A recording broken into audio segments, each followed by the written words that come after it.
Баршаңызға қайырлы күн. Бүгін сіздермен ауызашардың 25 күніне арнап өте дәмді сырны рулеттің рецептімен бөлісемін.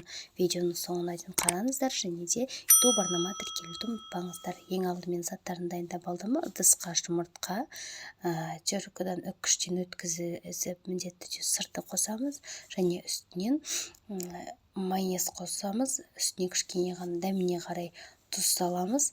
Үстінен кішкене ұн саламыз және ұн салғаннан кейін міндетті түрде бенчикпен немесе миксердің көмегімен араластырамыз. Мен бенчиктің көмегімен жақсылап араластырып алдым. Пергамент бумагаға міндетті түрде мән беріңіздер. Арзан пергамент қағазы болса, рулеттеріңіз жабысып қалады.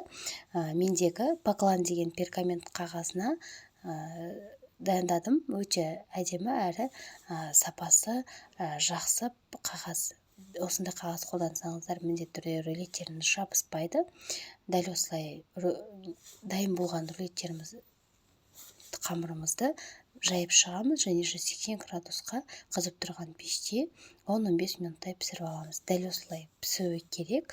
Алдын ала салмасын дайындап алдым. Салмасына тек тауық етіне дәмдеуіштер салып, тұз салып, дәміне қарай дайындап алдым. Және салып алғаннан кейін міндетті түрде осылай дәл осы видеодағындай етіп ораймыз.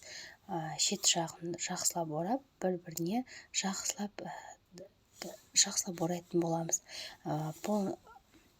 Барлық рецепті толықтай описание бөліміне жазып қалдыратын боламын.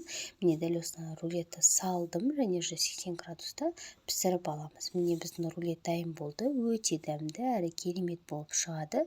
Сіздер де дайындап көріңіздер. Міндетті түрде менің видеом сіздерге ұнаған болсын. Менің YouTube арнама тіркелуді ұмытпаңыздар. Сіздермен болған мен Жансұлу. Келесі кездескенше сау болыңыздар.